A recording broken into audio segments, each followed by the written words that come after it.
bro, you know how Thanksgiving coming up. And you know whether we grown now, but when we was in college, we had to have them conversations. Even as grown men, we still had to have them conversations. Yes. And I think that like it needs to be a conversation on how to handle those conversations.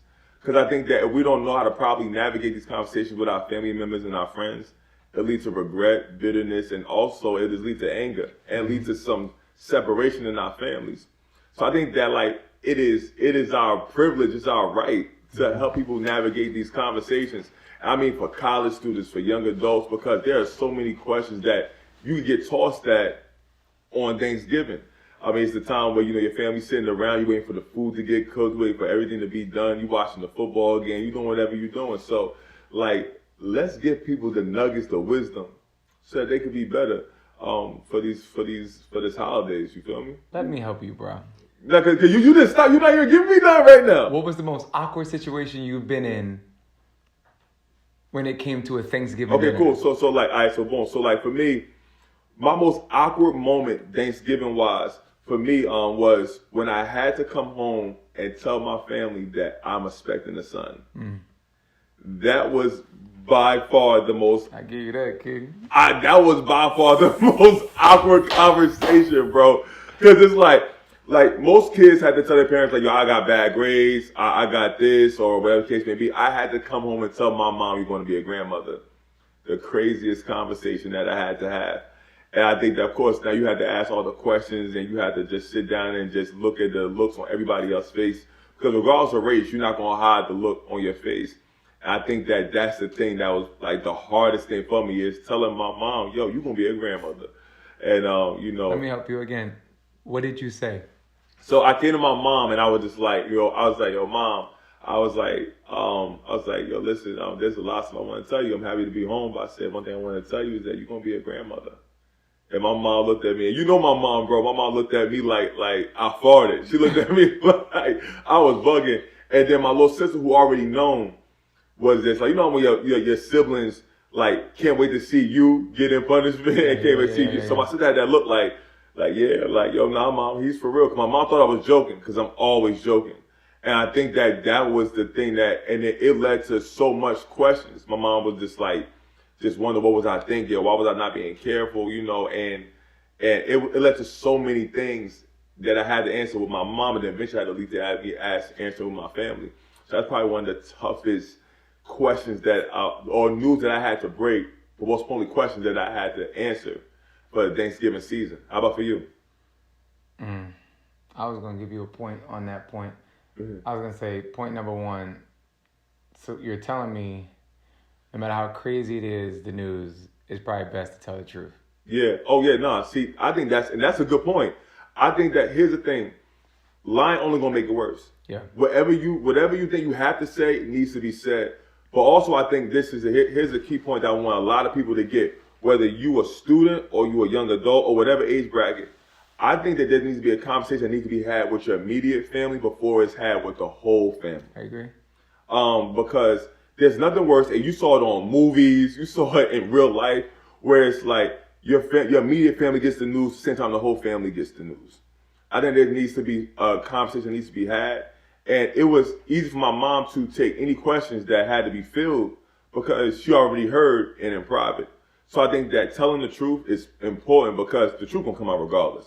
I think also having that immediate conversation with your family before we even get into questions, because now my mom know how to answer questions as well, and also know how to help me answer questions because this is my first rodeo with answering questions. So I think like telling the truth is important, bro. Yeah. And what I heard you say was tell the truth and make sure if it's really, really important news, make sure your immediate family knows first. Yes, for sure. So it matters who knows certain things. Yes, for sure. And not everybody needs to know everything. Yes. But immediate family matters. Yes, yes. I agree. I think one of the things that is important about what you said is like the truth is going to come out regardless. And I think everybody that's coming home or going to be around people during Thanksgiving, I think it's important, like especially as a mental health advocate, tell people the truth, not just about news, but about you.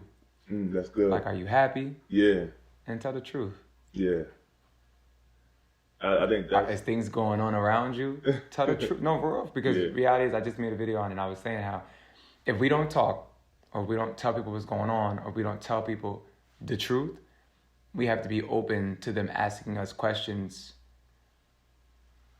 especially when it's a lot of questions and it feels like a lot of pressure because they're coming from ignorance. Yeah. They don't know. They don't know. And they're going to start making suggestions. They're going to start making accusations. They're going to make assumptions out of their ignorance because they don't know. And most people aren't comfortable with not knowing things, so they'll draw conclusions. Yeah. And so I think it's best to just tell the truth. Yes. Even when because to me, the questions are going to come. Yes. Hey, how's so-and-so? Yes. You still talk to old girl? You Yeah. still talk to old boy? Like, or, hey, you work at that job? Did you graduate? Like, honestly, like, I'm assuming people are going to be with immediate family, but even if they're not, I think telling the truth matters. Telling the truth cuts to the chase. Yeah. And telling the truth actually reveals more strength than weakness. But most people don't tell the truth based off fear. One thing I'm learning is people don't always like to share updates. Yeah. One, because it makes them vulnerable, but the essence of the vulnerability is, what are you going to do? What are you going to say after I tell you? Mm. And that Thanksgiving we know is, okay, next person, like, come on. Like, you know what I'm saying? So I think that's what it is. Yeah, and that's the part that I'm learning the most is the honesty. But also I want to say something because I think that I kind of missed the ball on this one. Sometimes for a lot of us, we're happy to go away to school. Mm-hmm. Because our home is toxic. Right. Our home is crazy. I don't care if you live in, listen, I was blessed to go to a PWI, predominantly white institution, and a HBCU, a historically black college and university. What I noticed was that dysfunctional family is not a color thing. Mm-hmm. It's a spirit thing. Like, you know what I'm saying? So just blacks aren't the only dysfunctional families, whites, Hispanics, it's all over the globe. And if you don't have someone in your immediate family that you could tell this news to first, it needs to be someone that you have a solid relationship with, period. Because sometimes, hey, you may have a crazy at-home life and nobody you could talk to inside your immediate house may be the one. But you probably could talk to Big Mama. You probably could talk to your auntie, your cousins, or whatever.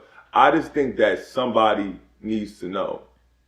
Because there needs to be that some person that you could trust in your family that can help you navigate that process. Yeah. So if it's not inside your house, it needs to be somebody that you need to have that conversation with. And I think that and when the questions do come, it's just that I personally believe, and we all do this, bro, where we answer questions before we get asked the question. Mm-hmm. I mean, but this is before Thanksgiving. This is just in life. Mm-hmm. Like, you're about to have a conversation with your boyfriend or your girlfriend. You already have that argument already planned out in your mind. Like, she gonna say this, I'm gonna respond like this. He gonna say this, and I'm gonna respond like this. I think we should get ready to answer the questions before we even sit in those situations. Dr. Gilbert always said this to me. He said, Mike, when you give a speech, don't let the time you give that speech be the first time you give that speech. Mm-hmm. I think that we should do the same with like these questions. When you know these questions are coming, how's school? How's that relationship? How's that job? I think you should answer these questions before you get there, mm-hmm. and answer them honestly. And if you are afraid of that level of vulnerability, be succinct and brief as possible, giving them enough, because like you said, not everybody needs to know everything. Yeah. So, and I think to answer your question about what my, I guess, environment is like, or my Thanksgiving experience is like, I guess, for lack of better terms, I think one thing that's important that you keep talking about is like, really letting in immediate family know, like, it really is true. Not everybody has to know your business. Yeah. Like, for real. Like, especially if, again, like, something I always say is like, I'm chilling. Yeah. How's everything? I'm chilling. Yes. What's going on? Is it going on? Yeah. I'm saying, and some people aren't sensitive enough to peep, all right, he don't want to talk about that, or he's not trying to talk about that. Mm-hmm. But it not everyone needs to know everything. And in my case, thank God, my family isn't that type of family where they pry with questions. But at the same time, like I've learned that certain people's questions come from concern. Mm-hmm. They actually have your best interest at heart. Yes. And I think for the people that want to be able to kind of be affirmed in this moment, is more like, like, I know cats be thinking that, like, why are you asking me? Yes. You know what I'm saying? Why are you trying to know? Yes. But people really just want what's best for you. Yes.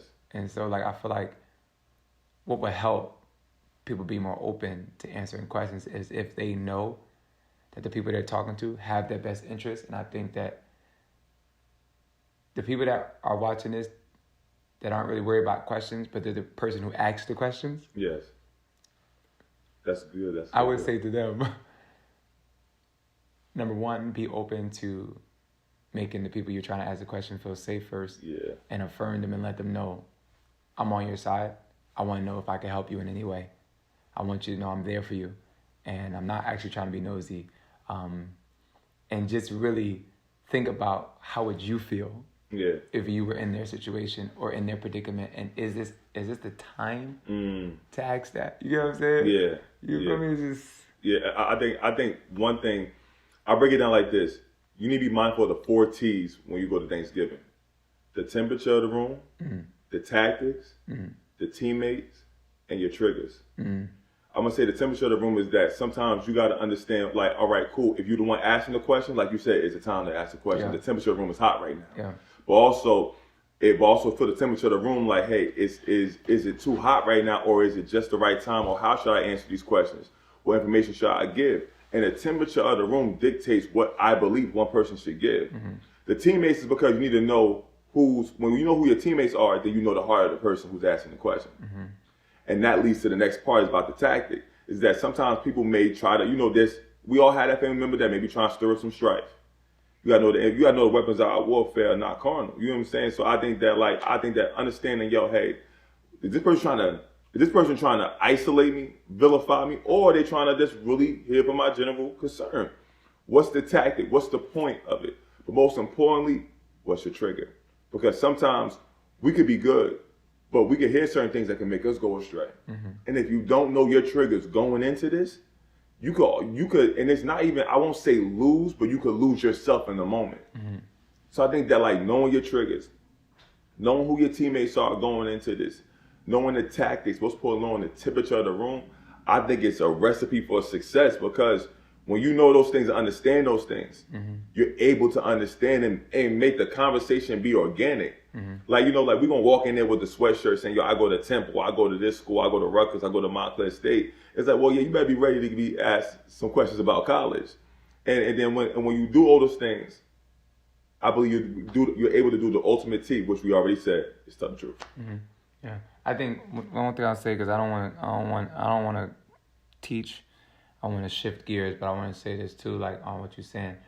I think people also need permission to have verbal boundaries. Like, it's okay to say, hey, I'm not comfortable talking about that right now. Can we switch the subject? Yeah. You know what I'm saying? Like, and people don't know that they could. Yeah. Like, cats may be like, oh, my fault. Yeah. You know what I'm saying? But it's okay. You can actually say, hey, like, right now, I'm really not comfortable talking about that. You know, I would prefer if we change the subject. Can we please change the subject? You know what I'm saying? And so I think somebody say, dang, I'm not trying to make it hot, but if you're not comfortable, speak. You know what I'm saying? Because people, again, you can't just expect people to just get it. Like, and so one thing I would say, I want to bring it back to us. Have you ever brought anyone home for Thanksgiving that you were dating or talking to? Yes, sir. Yeah. Oh, wow. Yeah, no, it was risque for sure. But I think that, but also, you know me, bro. I love making everybody feel welcome and feel home. I think that one thing, and this is probably the best part that I think going in, is that I kind of prep the person going in. Let them know which person going to be asking most questions, which person is going to be most warming. Let them know what it is.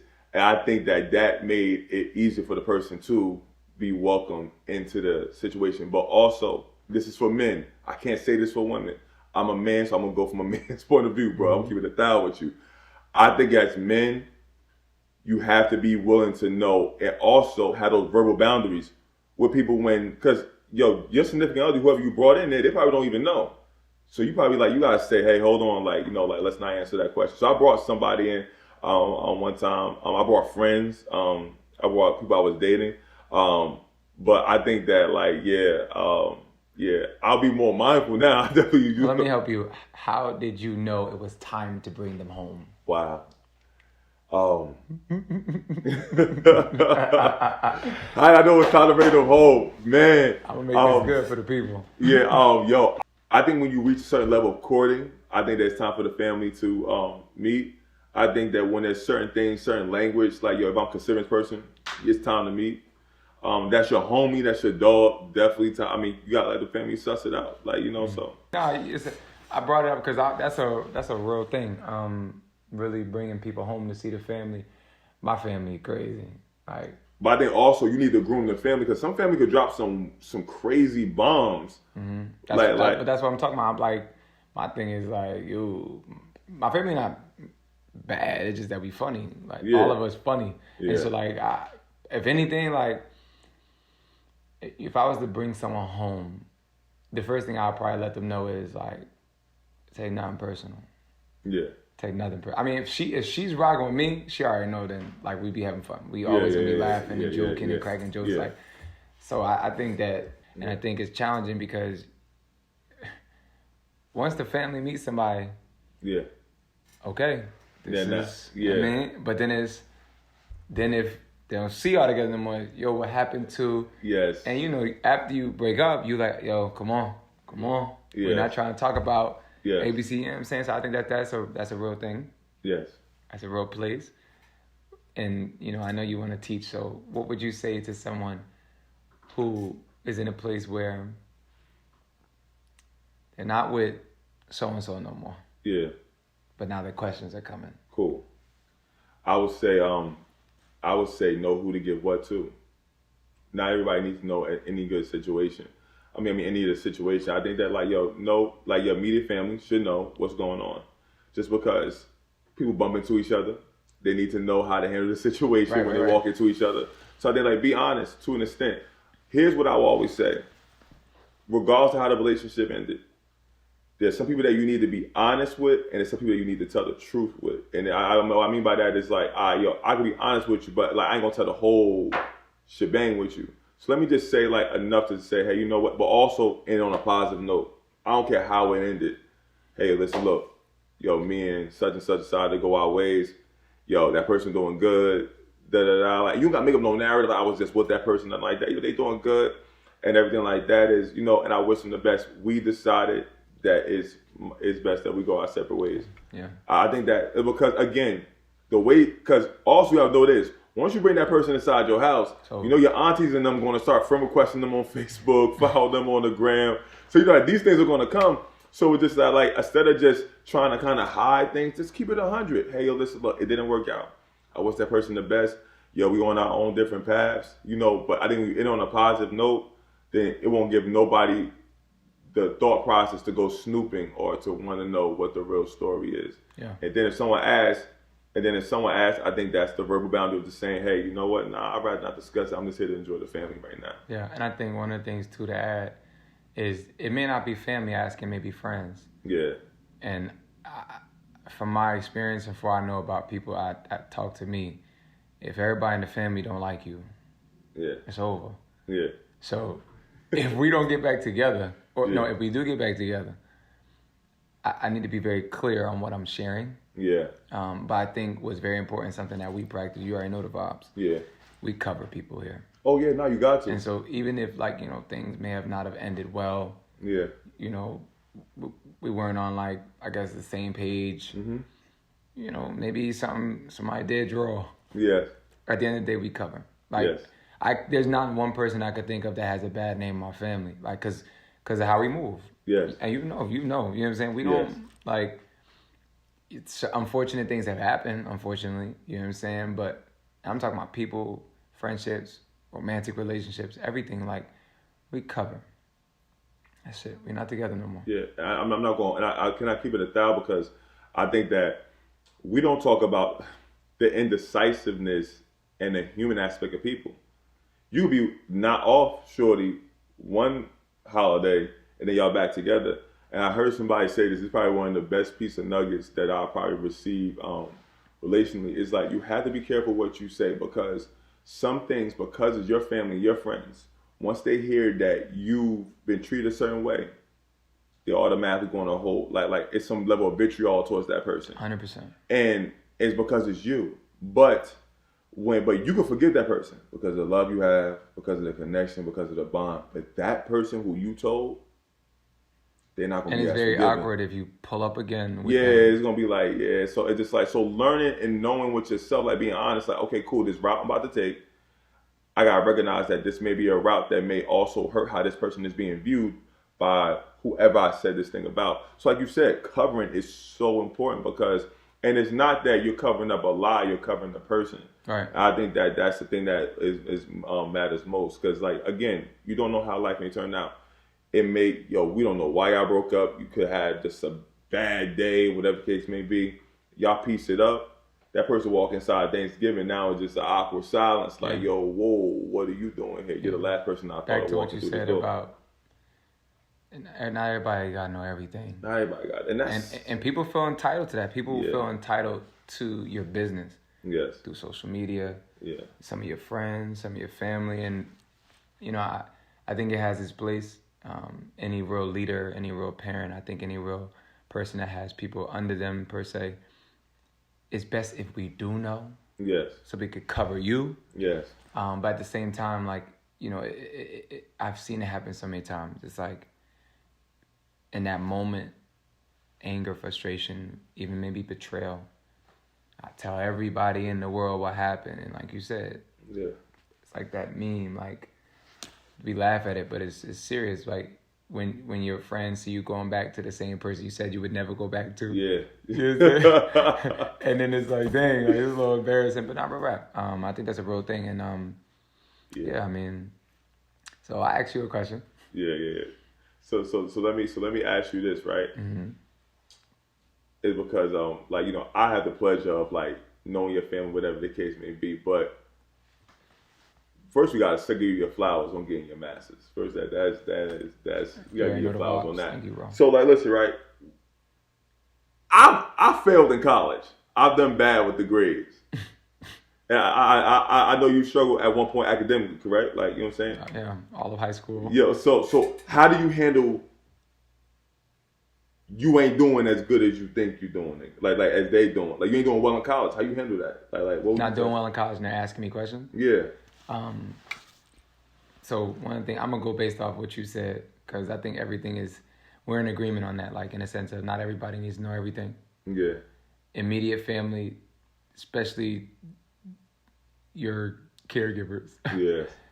I feel like some of them need to know. Yeah. Especially if someone's helping you pay tuition. Yes. Nah, but for the most part, my mom, like, I thank God for her. I've always been able to be honest. Bad grades ain't nothing new to my household. For me. Yeah. Everybody else in my family, valedictorian, top bull type junk. Like, that was never my body. Like, I never really liked school, and they knew that. And so that's where it goes back to, like I said, like, tell people the truth. It kind of helps all that other nonsense, in the sense of, I gotta fake like I'm liking it. Like, cats knew, like, I don't like school. Everybody knew that. Like, when cats found out I was getting my master's, it was like, gotta be God. Because they know I don't like school. So for me, it was, if I was ever struggling, it was like, I don't like this. I don't like school. And shout out to Reggie. Like, we used to be in the office. I was like, dog, it's not my thing, yo. I don't like this, but I know God called me here. And so, really being honest with them, really having them pray with me, pray for me, it really helped. Like, I never really had to be fake, like I said, because I presented me first. And so that's what I would say to answer the question. For anybody that is struggling with telling people the truth about a situation, like, let's break the cycle of presenting someone you're not. Just be honest. Keep them 1,000 with people. Like, when you go for a job interview, tell them who you are. Yes. Tell them what you cannot do. Yes. Cats be like, oh, I could work Sunday to Saturday. As soon as I'm like, okay, now that I got the job, yes, I only could do. It's like, we can't keep living like where people are like, yo, like, who is this? I don't know you. It's like, present you first. You know what I'm saying? And so because I presented me first, people like my mother, my sister, or anybody that really, really was rocking with me knew, like, oh, are you struggling? Oh, nah, like, all right, say no more. Thank you for trying, though, because we know you don't even like this. Yeah. You get what I'm saying? So, everybody's situation is different, though. Like, that's the hard part. That's why I'm saying the only thing I could tell people is present you first, because at the end of the day, people are going to talk about you. Yeah. You doing good, people are going to talk about you. You do bad, people are going to talk about you. So you might as well Just be you. Yes. And so I think what also helps is, and this may sound, I guess, deep for people who really aren't in a relationship with God, but it helps when you have God's seal of approval about where you are. Yeah. Because God called me to school. So even though it was hard for me, I knew God didn't call me here for me not to finish. Yeah. What really got me through my master's was I was like, God, you know me. This isn't, but you didn't call me here for me not to finish. Yeah. You know what I'm saying? So you told me to apply with graduation in mind. Yeah. You knew that I was going to look at this book like another expense with graduation in mind. You get what I'm saying? So to me, I remember I had to park in this parking deck. Like, I think I put bread like $12 a night. Like, so I had class. When I would go to class, I paid that $12, bro. Every time I put my card in that machine, I said, God, you have to provide because you called me here. Yeah. It's another expense, but you called me here. So I think it helps when you know God is with you. When God is with you, it kind of gives you that motivation to go harder because it's like I text Pastor God, I say, yo, give me a one-liner because I don't want this to be long. How do you know when you fighting because you're supposed to versus you fighting and you're actually supposed to say, oh, I peeped, this is not where I'm supposed to go. Yeah. Like, we're always going to have obstacles, but some opposition means, yes, this is God. You need to fight. Yeah. Press on, press through. Then there's some things that God's like, no. This is a locked door. Yeah. This is a red flag. Stay away. And we, prideful as ever, trying to, I'm gonna go get this. You know what I'm saying? So it's challenging. Like, it helps to know God is with you. If you don't know God is with you, you can't rest. Yeah. Now when you want to quit, it's like, well, I might as well because God didn't even tell me to come. Yeah. So for me, it really helped that, number one, I had a family that supported me, and I did keep it 1,000 with them. I don't even like school. So if I'm telling you I'm struggling, you know I don't even like this. And then two, God was with me. So it was kind of like, oh, you got to finish. Yeah. I know it gets hard. I know you're not doing too well, especially during Thanksgiving. You're getting prepared for finals. Yeah. Sitting at the dinner table thinking about how much homework you got to do. Yeah. It helps when you know God is with you because it's kind of like it removes excuses of, why I just drop out. Yeah. You know what I'm saying? And it's like I said, everybody's situation is different, but. And I think it's so important to, Thanksgiving for me, was a reminder of why I was in school. Mm-hmm. It was a reminder of why I do what I do. Yeah. Because it's encouraging to see your whys all on one table. Mm-hmm. Because everybody serves their purpose. This is a different Thanksgiving for everybody, bro, because this is like a lot of our first Thanksgivings, seeing our family in person. Right. A lot of us had virtual Thanksgivings. A lot of us had a lot of stuff that we were robbed of this. I believe this is going to be a pivotal Thanksgiving for a lot of families because a lot of us suffered loss and we couldn't mourn together. Yeah. A lot of us went through a lot and we couldn't go through it together. Yeah. Before the crimes that we saw on national television, the highest cause for police were domestic violence during the pandemic. Mm. So I think that it's a lot of that goes on in the home. So for me, Thanksgiving was a reminder of my why. Because sometimes I'm going to keep it 100 at college. You could lose it because there's parties, there's your sports if you play it, there's just a social life. So when you get reminded of, not only because God could send you, but you could forget why, that God sent you. Yeah. And you could get lost in all of it. So I think that sometimes, for me, I needed to go home because I needed to just touch base with, Mike, don't forget why you're here. Yeah. And also just cherishing it. I did not know, bro, my freshman year of college was going to be my last Thanksgiving with my grandmother. Mm. You get what I'm saying? So it's just that, those things really sparked something different in me because, you begin to want to handle stuff better. I believe that this Thanksgiving for a lot of people is going to be less questioning and more cherishing. Just of this simple presence.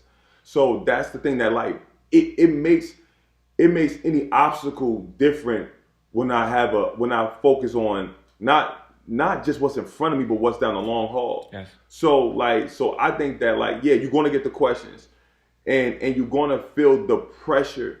But I think that understanding that one thing people got to understand is this, no matter what question you have, no matter what answer you got to give, you have to understand that this is not your ending. Mm-hmm. It is a part of your narrative. That's it. So I could go into Thanksgiving understanding that, yo, me telling my mom that I got a girl pregnant in college was not the end of me. Mm-hmm. If I gotta go home and say that, like, yo, I may need a break from college, because I've seen kids who say, yo, listen, I'm not gonna hold you. Like, I'm gonna go home and tell my parents I need a break from college just mentally. Mm-hmm. That's not the end of me. Or just being honest with everybody. That's an honest conversation, an honest dialogue that we need to have. That Thanksgiving break is literally what it is. It's a break. Mm-hmm. And I think that understanding that, like, yo, listen, it's a moment where I can be honest with my family, but most importantly, be honest with myself. Yeah. So it's like whatever needs to be said, know who you need to say it to, but also know that it needs to be said. I think that we kind of rob things of its purpose. You don't go to the doctor and say, yo, like, I'm sick. He's like, all right, so what's wrong? Like, where are you feeling? Because you could be sick in your stomach, you could be sick in your head, you could be sick in your ears. So it's like, we got to tell him something so he can know where to look. Mm-hmm. And a lot of times, like, we're just going home and it's like, yo, we may need help, but like, we need to know how to communicate it. It's okay to know who to talk to. And I think that's for me, like, you found solace in the fact that God sent you. I find solace now that God has my back. Mm-hmm. And when you know God has your back, you know who to talk to. Yeah. You know who to confide in, and you know who to trust. So I think that not to make this Thanksgiving moment bigger than what it is, but let it really be what it is. It's Thanksgiving and it's a break. Yeah. And for us, and I always tell my youth this at the church, that for the world, Thanksgiving is the day. But for us as believers, it's a lifestyle. Mm-hmm. You never saw the Bible relegate thanks to a day. Mm-hmm. It was always in a moment. It was always relating to what God is doing, what he has done, what he will do, Mm-hmm. and just who he is. Mm-hmm. So when you approach it like that, no matter what questions you get on this day, you understand that it's not stopping what God's going to do in your life, what he already has done in your life. So for me, it's a whole different world. I can sit at any table knowing that God put me there at that table. Yeah. So I won't be moved. Yeah. For real. One thing I would say too, and we can close out because we're going long. Yeah. On that note of, like you saying, cherish this time, cherish this break, cherish your people. Like, around this time of the year is one of the hardest years for my family. Yeah, and one of the closest things that helped me get through times of mourning, loss, was the presence of my family. That's why. And on that note, like what you just said, you didn't even know that was gonna be the last time you saw your grandmother. I think what people also maybe need to hear in this time is a simple question. Is that conversation worth it? Is that argument worth it? Mm-hmm. Is talking about politics right now worth it? That's good. Is talking about this, that, and the third that you know is going to cause division, is it worth it though? Yeah. Like, yo, we together.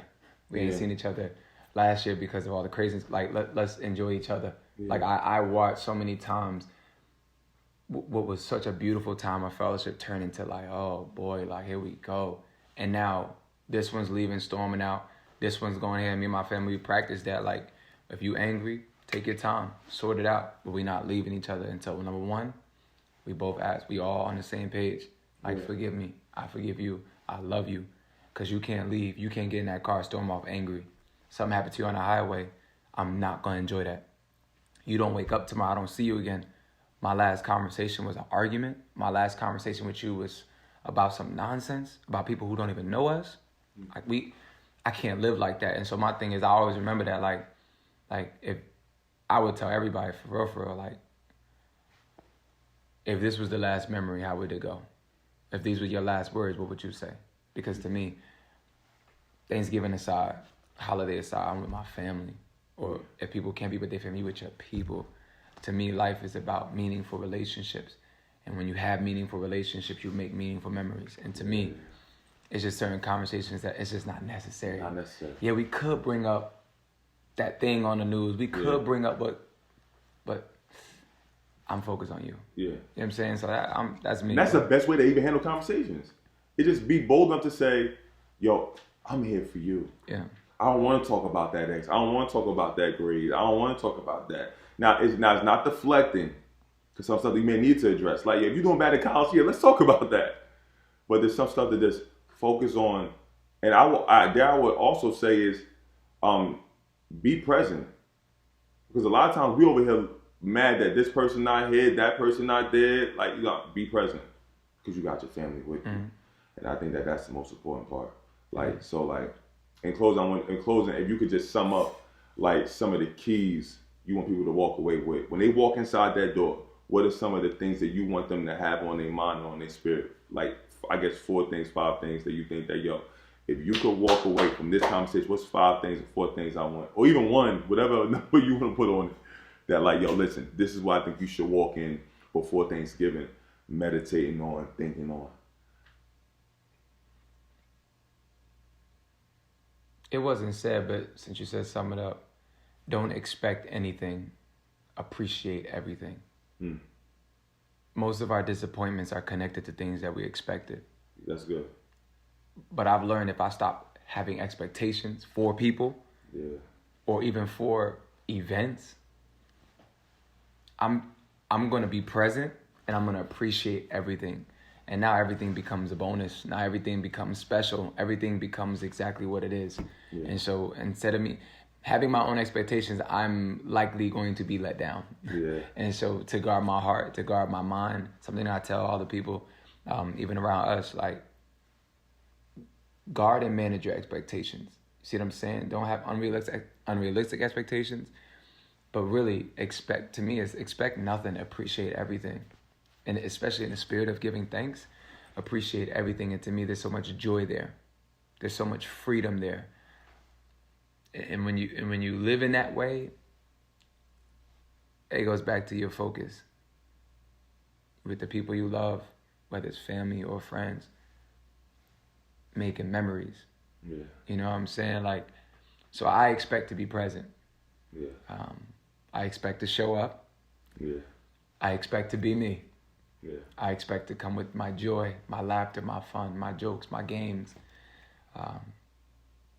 And that's what I expect. Yeah. I expect nothing else, and I appreciate everything. You know what I'm saying? And so, but that's a difficult place. Yeah. Because some people may think, well, who are we without our expectations? We're still very much alive. But it's certain things, like I can expect, for example, the sun to come up. Mm-hmm. I can expect nighttime to come. I can expect seasons to change. Certain things don't need your expectations. Yeah. And even when it comes to God, He is so beautiful. You know, He's higher. He thinks higher. He moves bigger.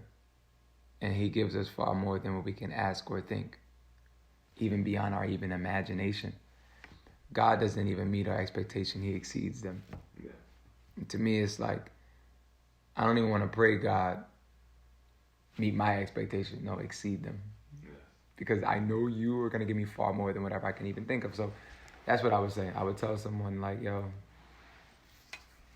try not to have expectations for your people. Try not to have expectations for how this night gonna go. Just you be present and you appreciate everything. You know what I'm saying? Appreciate everything and you'll see the joy, the freedom that comes. You know what I'm saying? That's beautiful. So yeah. That's beautiful. I think if I could give someone like just a quick 5 is first and foremost, be honest with yourself. I believe that in order to be honest with others, you gotta first be honest with yourself. Mm-hmm. If you want to get asked the questions, just make sure you're honest with yourself first. Yeah. And I think that's number uno. I'm going to say in order to be honest with yourself, you got to pray. So I think that's number 3. Make sure that you had a conversation who you need to have with before we reach the table. Of course, I'm gonna always say the 4 T's. Make sure you know the temperature of the room, your teammates. Make sure you know the tactics, and making sure you know your triggers. Most importantly, I think that just be present. There's some family members that I'm not going to see at this Thanksgiving. Mm-hmm. And I think that for my young adults and for my students come home from college, what I love the most was seeing my little cousins. Mm-hmm. I think that you got to remember, listen, the adults want to see how you handle it, but the youth are watching how you handle it. Mm-hmm. And I think that just handling this properly and really understanding that they are watching you, mm-hmm. that you're the new generation, that we the new old heads in our family. So I think that really, and just being present and understand you won't have to answer the question and know who, what, and know who to give what. Because a lot of people are not there to help, a lot of people are there to hurt. And I think that but never forget it, that Thanksgiving is a lifestyle, it's not relegated to a day. Yeah. And that's what matters most to me. So I'm thankful every day. I know how to handle that thing. Whatever questions, whatever conversations come up, I'm there to handle that thing. Mm-hmm. That's what matters most. Mm-hmm. And for the people who are scared and struggling, and that just needs some permission, it's okay to be single. Yeah. It's okay not to be in school. Yeah. It's okay not to have a life that looks like everybody at this table's life. Yeah. It's okay to not have kids. It's okay if you're still not pregnant. Yeah. It's okay if you're not married. Yes. It's okay if you don't have a house. Yes. It's okay if you don't make $100K. Yeah. It's okay if you're not an entrepreneur after the pandemic. Yeah. It's okay if you are struggling. Yes. Financially, mentally, emotionally, physically. It's okay if your kids are bad. Like, it's okay. Like, it's okay. Like, it's real. Okay. It's real. And at the end of the day, people's behavior is not a reflection of you. Yeah. It's a reflection of people are dealing with internally. And I think that's very important. Nothing's personal. Because there's a lot of fences at that dinner table. Yeah, a lot of agendas. And this is a quick one I forgot to say also. My college students, while you're home, know where you need to be. Know where you don't need to be.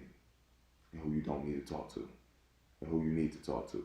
Because just as much as you need to talk to family, you might not need to see that ex. You might not need to make a plate for him. What you mean, might? Yeah, like you were saying, you don't need to see that ex. You don't need to say no plate for nobody. You don't need to tell mom that he or she said hi.